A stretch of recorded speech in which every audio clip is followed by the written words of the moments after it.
Hey everybody, it's me, Chris Blakeman, and today I'm going to talk about hiring with you.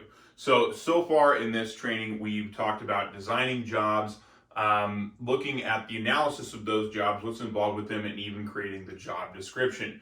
Now, like I said in the last training, the job description really isn't necessarily something that is used to advertise the job. That's actually an advertisement, right?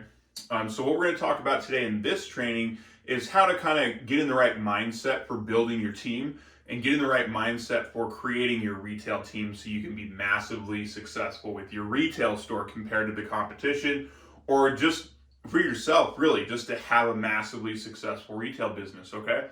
So I want to impart some of my experience on you, in my experience in building a decent sized retail team for brick and mortar, and then also what like good practices are as well, just to get you thinking the right way here about staffing, about hiring, and getting people in the door. So this video isn't going to be on writing the ad. That's going to be in the next video on creating a job ad, so you can check that out.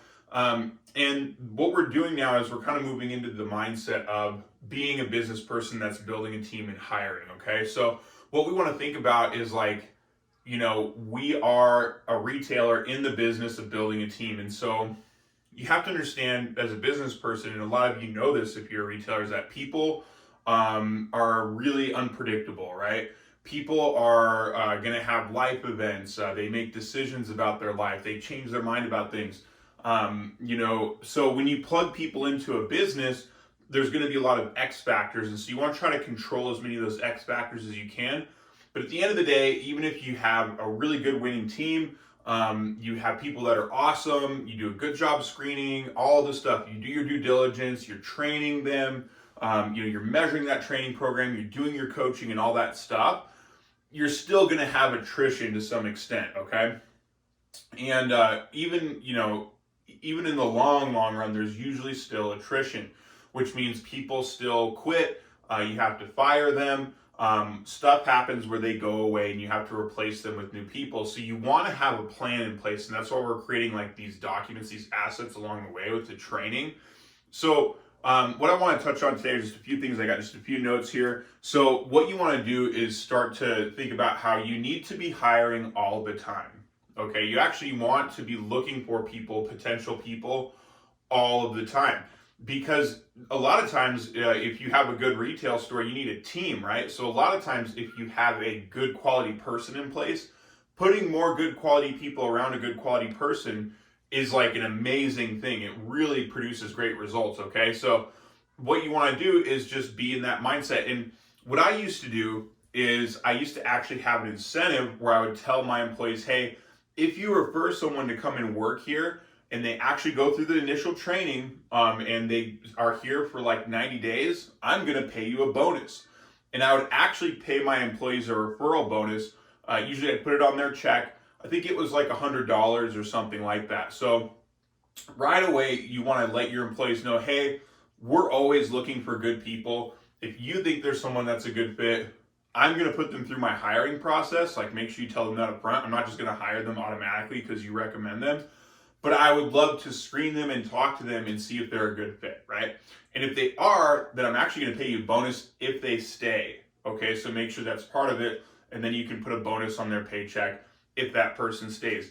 And sometimes internal referrals are actually one of the better things. So you want to start getting in this mindset, talking to your team about some incentives and even formalizing those incentives.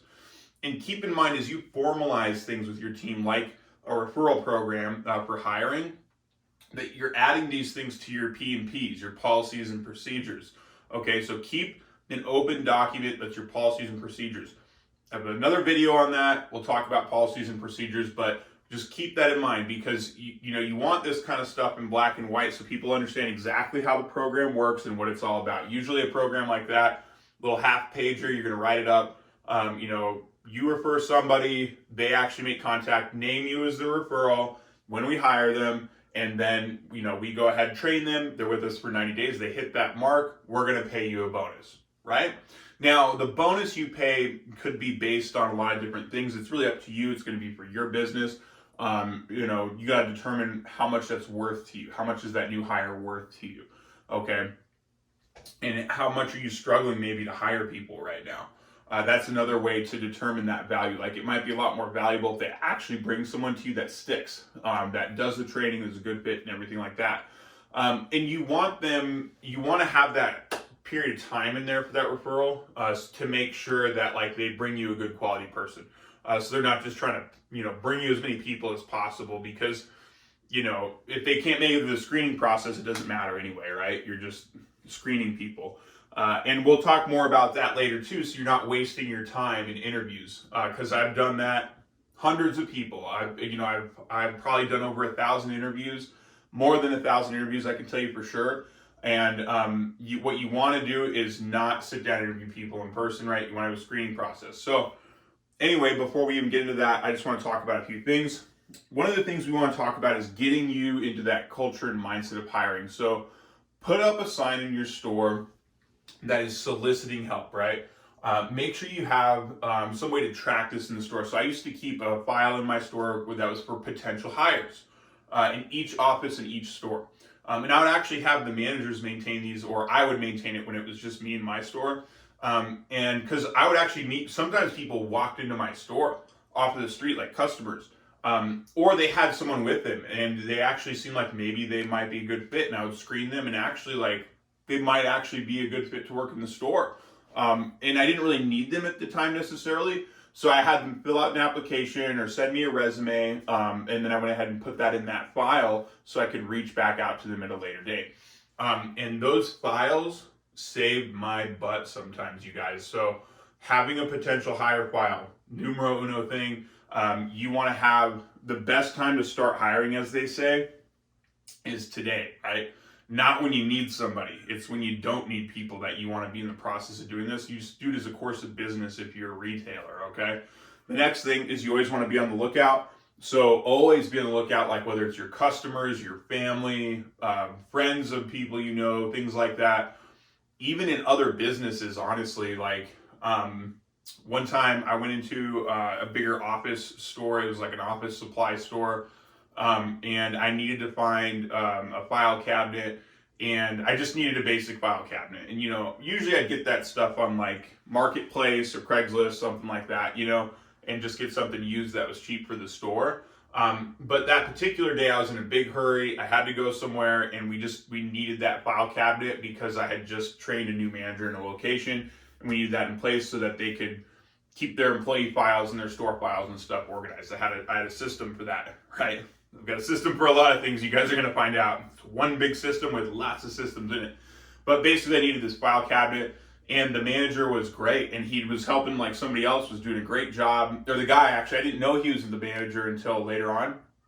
And he explained to me where the file cabinet was. We talked a little bit more, and I was like, you do a really good job. Like, what's the most expensive thing you sell here? And he was like, I sell like copy machines and stuff that are like $5,000. And I was like, oh, he's good with people. He sells expensive stuff. I was like, listen, you ever need a job, come and see me. So I gave him my business card. But here's the thing, you guys. When you're talking to people and you see somebody, you kind of have that in the back of your head now. Like this is a mindset. I want you to have this mindset as a retailer that you're always looking for good people. I got his cell phone number. So make sure you get somebody's cell phone number. It's good to give them a card and say, hey, if you're ever thinking about something, whatever, and just kind of throw it out there. But I actually got his cell phone number, and then I texted him, okay? And and it worked so well that I actually did this with several other people. And what that does is it starts a conversation, right? Just kind of throwing an offer out there is kind of good, and it might work, but what you want to do is actually get their phone number, and you want them to have your phone number, okay? So you say, hey, if you're ever looking for a change, here's my business card. We do X, Y, and Z retail down the street, and I think you'd be really happy on my team, and if they're like, oh, great, that's awesome, then cool. I'm going to text you, and you don't ask for this, okay? This isn't an asking thing, right? You just say, great, I'm going to text you my name just so you have my phone number. What's your number? Boom, boom, boom, get the area code, put it in, text them. Boom. Okay, now you actually have a conversation going. That conversation in that circumstance turned it into an interview like a week later. because he was like, thanks for the text. And I just had a conversation with him. I was like, great. How unhappy are you at your job on a scale of 1 to 10? Smiley face. Then you can kind of ask more questions and have a conversation through a text message, okay? So that's crucial if you do find a good person, is actually try to hire them, okay? Like actually get their phone number, text them, create a relationship. It really does turn into good things. And I've also had the experience where I gave him my card. I was like, hey, if you're ever looking for a change, let me know. He was actually in a FedEx store one time, same deal. The manager was a really good person, doing a really good job. Gave him my card. I said, if you're ever looking for a change, I'd love to talk to you about it. And he was like, I'm not. I really appreciate that, but I actually love my job. I run a print shop here. My employees are great, and I've been here for like 10 years. And I probably would never change. And I was like, great. There it is. I don't need to text him or anything. But you'd be surprised at how many people are like, oh, wow, somebody's taking interest in me. Yeah, I'd entertain a conversation. And some people are way underpaid. Some people are working in places where they just need to be in a better place. Like they're working at a Starbucks, they're working, at a fast food joint, they're working at a restaurant. Sometimes people that work in serving, they're serving food, are some of the best people out there because they are people oriented and they just do a great job and they're serving and, they understand how to make people happy. They understand how to deal with unhappy people. I think sometimes people in the food industry are the best hires. One of my best managers I hired worked as an assistant manager at a corporate restaurant, a big pancake house. And we had a lot of our systems in place at that point, and I put her through my manager training, which is different from the employee training, right? And after I took her out of training, took a couple weeks to train her as a store manager. She ran one of my most profitable locations for almost a year because she followed the systems, understood them, and was great with people, just phenomenal with people.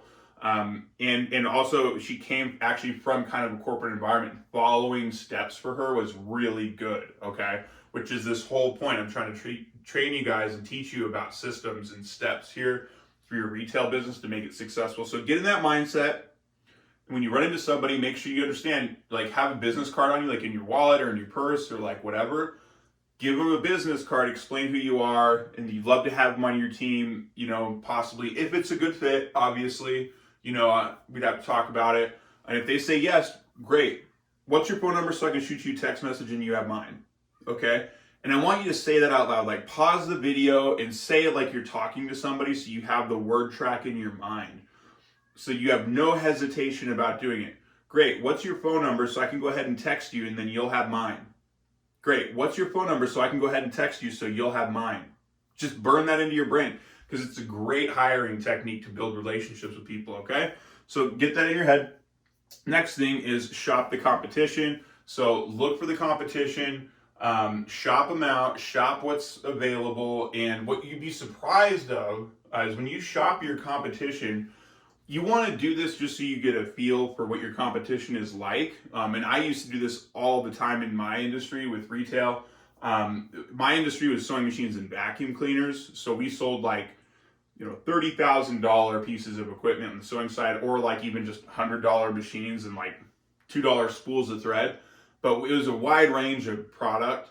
But because we sold machinery that was like tens of thousands of dollars, or even just thousands of dollars, we had to have good quality salespeople. So I wanted to know who worked for my competitors, what were they like, what were my competitors like, and what were they doing to sell machines, so I could always make sure if that came up, I kind of knew what to say or do. I never talk about my competition to my customers, ever. It's not a good idea. But one way you can shop the competition really effectively is go to their Facebook page. Go to their Facebook business page and look through it. Go to their Google listing, see what their customers say. Go to their LinkedIn page if they've got one of those for the business. Probably not, usually for retailers, sometimes they do. But most of the time it's the business page for Facebook where you're gonna see a lot of the action, a lot of who the people are. Who are the customers commenting on things? Who are the employees working there? Maybe you'll see it in their videos or something like that. And I know this sounds kind of cutthroat, you guys, but honestly, when it comes to competition in retail, I was fiercely competitive and I was out to win, and I did. And so that's what I want you guys to do. I want you to understand that as a retailer. I want you to go out and then friend your competition and friend their employees. Okay? The reason you want to do this is so that you can get close to them and get to know them, right? You want to be totally friendly, totally cool with them, maybe even share some stuff with them that like is like common information for your industry, or maybe something you kind of know, but like they probably should know, but it doesn't really matter if they know it. You know, it's not like they're going to steal customers from you if they know that, but just get friendly with them and that sort of thing. And you'd be really surprised at what happens with those relationships and what they develop into the future. Not only have I acquired employees doing that, good quality employees that decided they were unhappy working for my competitor, but I friended them on social media. I post content regularly on social media, positive content, inspirational stuff. And I've got a whole training on that for you too, for retail professional development as a professional. You want to check your profiles and stuff and make sure that you're doing the right things with your profile. So that way, if your competition or your competition's employees are checking you out, they're like, oh, that looks like a cool person to work for, and their store looks super cool. And, you know, you can just tell too, kind of, if you stay in touch with people, if they're unhappy. And it's the same thing with the text messaging. You can jump on instant messenger, you can direct message them, and you can just be like, hey, how's it going? Hey, how are you doing? Just have a friendly conversation. You don't even have to talk business with them. You're just saying, hey, how are you? How have you been? Great. What's new in your life? And they're going to talk about their shop. They're going to talk about their business, and it opens the door for you, okay, to talk shop with them. And if they're the least bit unhappy and they tell you about that, it means they want to leave at some extent. And all you have to say is, I'd love to have a conversation with you about it. We do have a process. You still want to screen them professionally, do your due diligence. But I've had a lot of hires that turn into great quality employees because I've built relationships with them, okay? So, the other thing is, as we move forward, so those are just some ideas I want you to start getting into your head, some things to start doing. In the next video, we're actually going to talk about throwing your hooks out, okay? So it's like fishing. You got to throw your hook out to catch a fish to bring it in, right? So we're going to throw our hooks out, and what that means is we're going to build an advertisement for the job. And, you know, like I said, building a job description is totally different than building a job ad, right? So you're not, if you just post a job description to a job ad board, you're doing yourself a big disservice. I'm gonna walk you through a process to create an ad for the job. It's basically a copywriting process, like a marketing process, because you really need to market that job to get cold prospects or leads to come in that you can screen and then hire as an employee, okay? So I'm gonna walk you through a process to create a job listing. And I'll even have an example for you guys of some job listings that I used for sewing machine salespeople and vacuum cleaner salespeople and technicians. We had repair technicians too. And it's kind of fun because some of those jobs, you know, where we were hiring a sewing teacher, or we were hiring a vacuum cleaner technician, or we were hiring like a high ticket salesperson, those listings had really different kinds of copy in them. So I'll give you some really cool examples of that in the next video. So I hope that helps. I hope you can get some of those ideas into your head about hiring all the time, being in hiring mode. You know, put up a sign. Don't use a help wanted sign. Okay, don't buy one of the standard help wanted signs. Make your own, and then go down to FedEx and have it printed, or just jump on Vistaprint and order one up. You want to be really custom about the way your store looks, your branding, your colors, and all that stuff.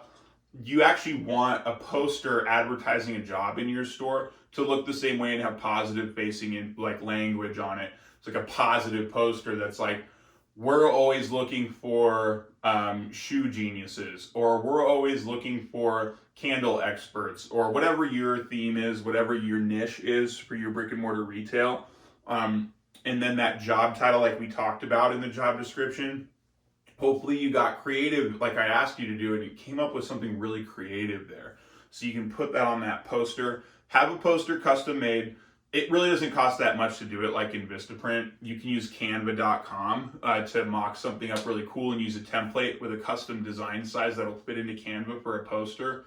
It's actually really straightforward, you guys, and it So then a poster is going to cost you like $15 or something. It's almost like the same price probably as like the help wanted sign, but maybe just a little bit more because you ordered it custom from like Vistaprint. Okay. So it's really just don't make it complicated. Do something positive. Put up a sign so it's just there. It's the sign that's going to live like in your office or the, somewhere in the store maybe that's visible. So that way you can start getting applications in the store too. Make sure you have applications ready to go in the store. So I'll actually, for this video in my blog, if you follow the link for the blog, I'll include a really basic application template, like job application template. Really those application templates though, you want everybody to fill one out as a standard and sign it. But what you really want from people is a resume. Honestly, if you're in brick and mortar nowadays, anymore, you want a resume from people. And the reason I recommend that is because people that have a resume that's updated, you can just tell right away what kind of person they are. Okay. And with the level of education and information and technology nowadays in like modern society, if somebody doesn't have like at least a one-pager of their resume, and they can't put one together, but they can fill out an application and they're motivated, and you say, hey, thank you so much for filling out this application. I'm going to review this. It's really nice to meet you. Before I actually do an interview, I do need a resume. It's required, and we do that with all of our hires. So just go ahead and you can shoot me an email with your resume. Here's my card. Or you can bring it back in person and hand it to me in person. And most people are like, oh, okay. Even if they don't have a resume, if they show up with one the next day, it means they made one, which is even better too. That's really good too.